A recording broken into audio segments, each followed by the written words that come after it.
नमस्कार दोस्तों, आपके अपने चैनल हमारे संस्कार में आपका बहुत बहुत स्वागत है। आज हम आपके लिए पुत्रदा एकादशी व्रत की कथा और उसकी आरती और उसके पारण के बारे में जानकारी लेकर आए हैं। और एकादशी को शुभ मुहूर्त कौन कौन से रहने वाले हैं वो भी हम आपको बताएंगे।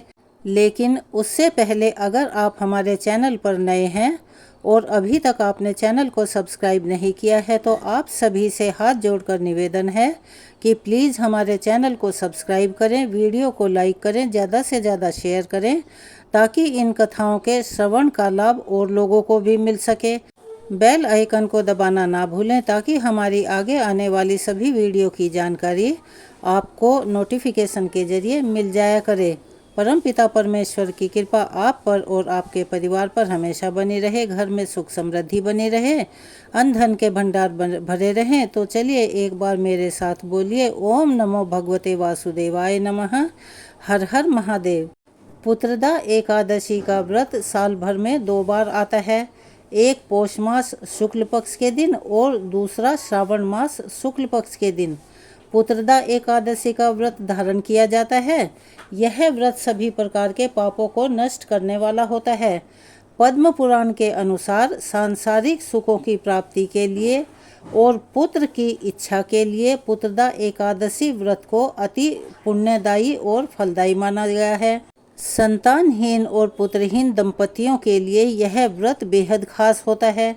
इस दिन विशेष प्रकार से भगवान विष्णु और माता लक्ष्मी का पूजन किया जाता है। चातुर्य मास के दौरान यह व्रत आता है तो इस दौरान भगवान शिव जी का पूजन करना चाहिए और श्रावण के महीने में भगवान शिव जी के भी पूजन का विशेष महत्व माना गया है, क्योंकि सावन का महीना तो भगवान शिव का ही महीना कहा जाता है। तो पुत्रदा एकादशी के दिन भगवान विष्णु और माता लक्ष्मी के साथ साथ शिव भगवान का भी सपरिवार पूजन करना चाहिए।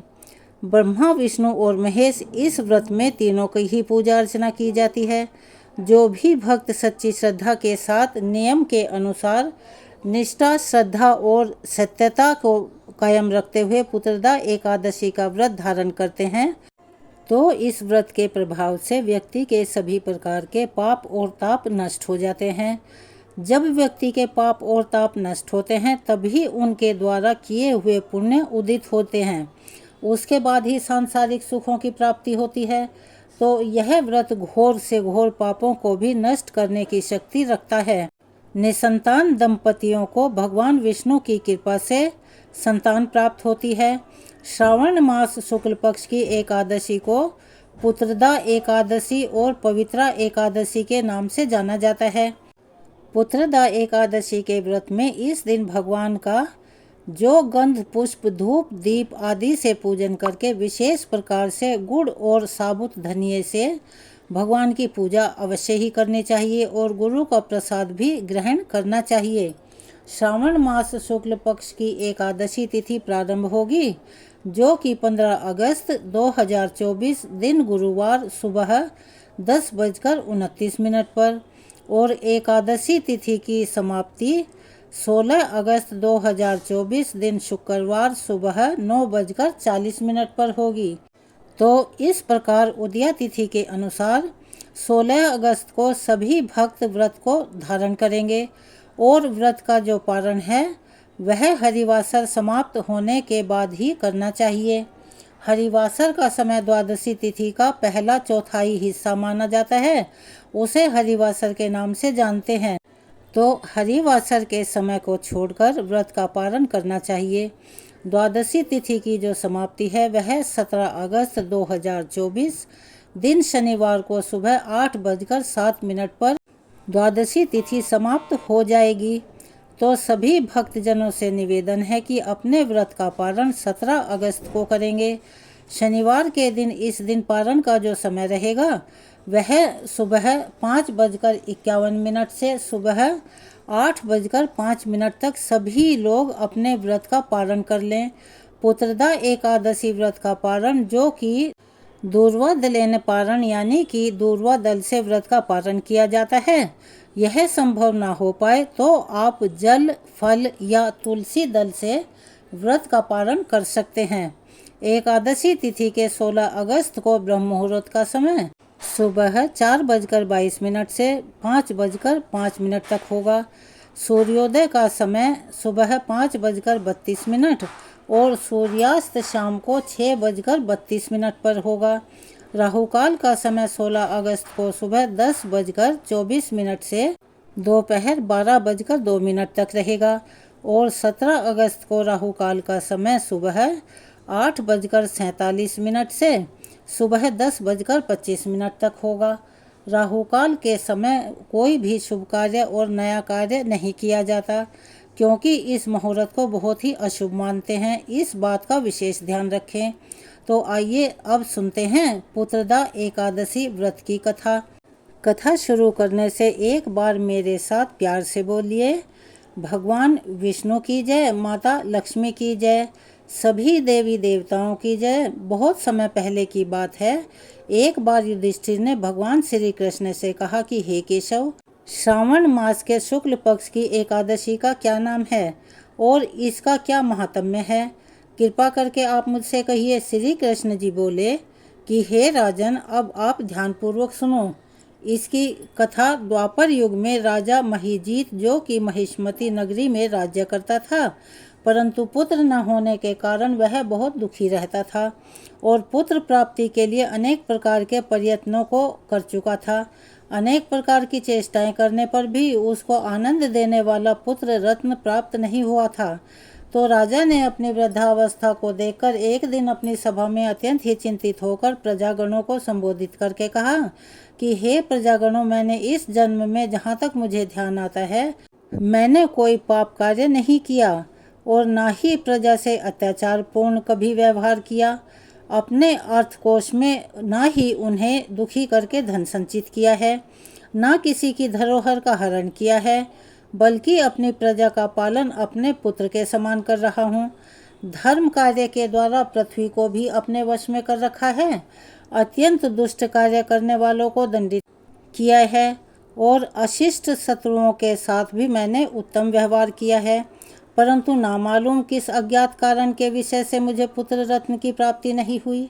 इस पर आप लोग ध्यानपूर्वक विचार कीजिए।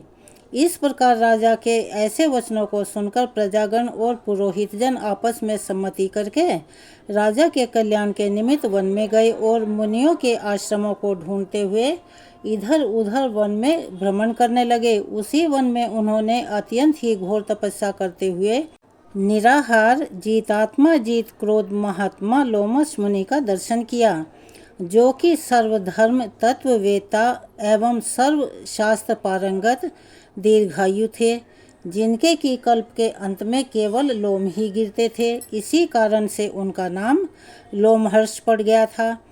इस प्रकार उन त्रिकालज्ञ महात्मा लोमश को देखकर सब लोग अत्यंत ही हर्षित होकर उनके निकट जा पहुँचे और यथोचित रूप से उन्हें प्रणाम किया और उनके पास स्थित हो गए।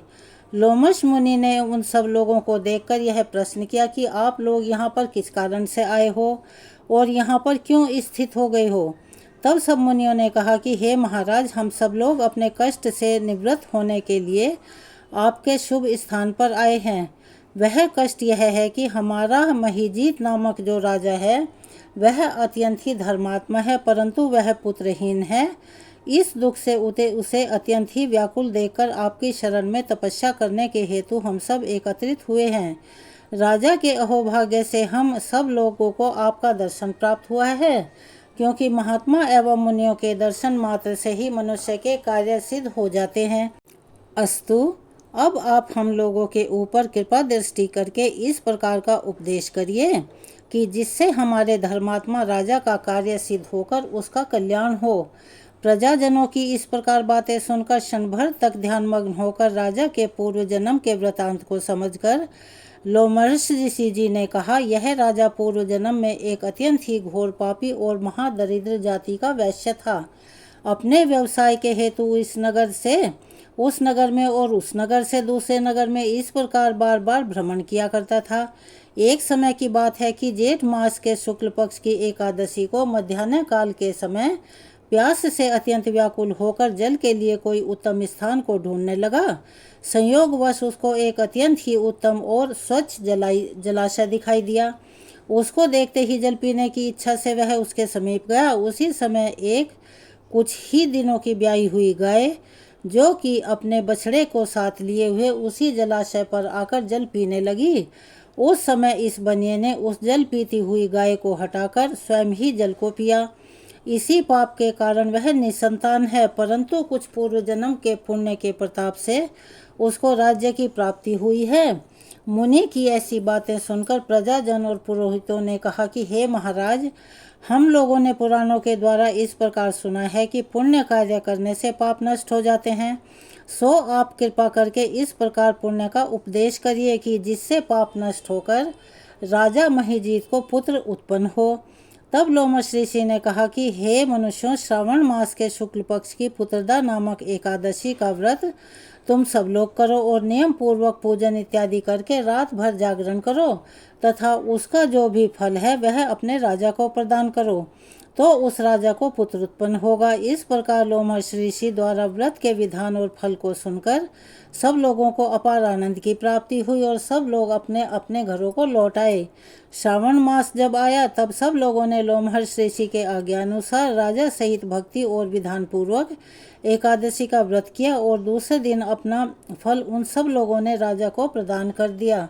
उस फल के प्रभाव से राजा की रानी ने गर्भ धारण कर समय आने पर पुत्र रत्न को प्राप्त किया। इस प्रकार यह फलदायी पुत्रदा एकादशी है। इसीलिए इस लोक और उस लोक में आनंद प्राप्त करने वाले को इस पुत्रदा एकादशी व्रत को अवश्य ही करना चाहिए। इस एकादशी का महात्म्य पढ़ने सुनने से घोर पापों से मुक्ति होती है। तो चलिए एक बार मेरे साथ प्यार से बोलिए, भगवान विष्णु की जय, माता लक्ष्मी की जय और एकादशी माता की जय। जो भी भक्त इस प्रकार सच्ची श्रद्धा के साथ नियम और निष्ठा के साथ पुत्रदा एकादशी का व्रत का संकल्प करते हैं, व्रत के नियमों का पालन करते हैं, कथा का श्रवण करते हैं या दूसरों को सुनाते हैं या कथा को पढ़ते हैं, इस सभी से भगवान विष्णु अपने भक्तों पर प्रसन्न होकर अपने भक्तों के पापों को नष्ट कर देते हैं तथा उनके मन के अनुरूप फल को प्रदान करते हैं। जो भी भक्तजन एकादशी का व्रत धारण करने वाले हैं, उन्हें एकादशी व्रत के लिए, जो कि दशमी के दिन से ही व्रत के नियमों का पालन करना शुरू हो जाता है, उनका जरूर अनुसरण करना चाहिए। दसवीं तिथि के दिन पुत्रदा एकादशी व्रत के लिए कहा गया है कि मध्याह्न काल के समय से ही हविष्यान्न भोजन ग्रहण करना चाहिए, यानी कि जौ, गेहूँ, मूंग, शक्कर, घी, सेंधा, नमक आदि का प्रयोग करके जो भोजन तैयार होता है उसे हविष्यान्न भोजन कहते हैं। वही भोजन ग्रहण करना चाहिए। काली मिर्च का प्रयोग करना चाहिए। मध्याह्न काल में भोजन ना हो पाए तो सूर्यास्त होने से पहले ही दशमी तिथि के दिन भोजन ग्रहण कर लेना चाहिए। इसके बाद अपने दांतों को अच्छे प्रकार से साफ कर लें। दशमी की रात्रि को ब्रह्मचर्य का पालन करते हुए भगवान विष्णु के नामों का और एकादशी व्रत का स्मरण करते हुए सोना चाहिए। एकादशी तिथि के दिन सुबह ब्रह्म मुहूर्त में उठकर अपने नित्य क्रियाओं से निवृत्त होकर गंगा नदी में या पास में कोई और नदी हो उसमें स्नान करें। अगर ऐसा संभव ना हो तो अपने घर के नहाने के पानी में थोड़ा सा गंगा जल मिलाकर उससे स्नान करें। शुद्ध वस्त्र धारण करके व्रत का संकल्प लें। भगवान विष्णु से अपने व्रत की पूर्णता के लिए प्रार्थना करनी चाहिए। ऐसा कहना चाहिए कि हे भगवान विष्णु, आज मैं पुत्रदा एकादशी का व्रत धारण करने जा रहा हूँ या करने जा रही हूँ। इस प्रकार से भगवान से प्रार्थना करें कि मैंने सभी प्रकार के जो भी मेरे से भूल चूक में कोई पाप हुए हों, वह सभी पाप और ताप नष्ट हो जाएं। हमें पुण्य फलों की प्राप्ति हो। यह व्रत मेरा निर्विघ्न पूरा हो। आप हमें आशीर्वाद प्रदान करें। इस प्रकार से भगवान से प्रार्थना करते हुए आपके मन में जो भी इच्छा हो, जो भी कामना हो, वह भगवान विष्णु से कहें। एकादशी तिथि के दिन दिन रात्रि का उपवास करते हुए व्रत को धारण करें। जो उपवास कर पाने की स्थिति में नहीं है, जिनका स्वास्थ्य अच्छा ना हो या कोई दूसरी परेशानी हो, तो आप एक समय फलाहार ग्रहण करने का संकल्प करके भी व्रत को धारण कर सकते हैं। इस दिन भगवान का सुबह और शाम के वक्त पूरे विधि विधान के साथ पूजन करें। कथा को सुने, दूसरों को सुनाएं और पढ़ें। कथा के पठन या श्रवण करने के दौरान ओम नमो भगवते वासुदेवाय नमः या श्री कृष्ण गोविंद हरे मुरारी आदि नाम के मंत्रों का अवश्य ही जाप करना चाहिए। इस दौरान ब्रह्मचर्य का पालन करना चाहिए। तामसिक वस्तुओं का प्रयोग बिल्कुल भी ना करें। शुद्ध और सात्विकता का पालन करते हुए भगवान विष्णु के चरणों में अपना मन लगाएं। एकादशी की रात्रि जहां तक हो सके जागरण करते हुए समय को व्यतीत करें। द्वादशी तिथि के दिन सुबह उठ करके स्नान करके शुद्ध वस्त्र धारण करके भगवान का पूजन और आरती कर लें। इसके बाद ब्राह्मणों को भोजन करवाकर उन्हें दान दक्षिणा दें। गरीबों को भोजन करवाएं और फिर समय के अनुसार व्रत का पालन करना चाहिए। व्रत पालन करने के लिए शुभ मुहूर्त का ज्ञान होना बहुत ज़रूरी है, जो कि हम आपको बता चुके हैं। अगर आप हमारे चैनल पर नए हैं और अभी तक आपने चैनल को सब्सक्राइब नहीं किया है तो प्लीज़ चैनल को सब्सक्राइब करें, वीडियो को लाइक करें, ज़्यादा से ज़्यादा शेयर करें और कमेंट्स बॉक्स में अपने प्यारे प्यारे कमेंट्स लिखना भी ना भूलें। बेल आइकन को दबाना ना भूलें ताकि हमारी आगे आने वाली वीडियो की जानकारी आपको नोटिफिकेशन के जरिए मिल जाया करे। अपना सहयोग और प्यार हमें ऐसे ही प्रदान करते रहें। कमेंट्स बॉक्स में ओम नमः शिवाय, हर हर महादेव, बम बम भोले लिखना ना भूलें। धन्यवाद।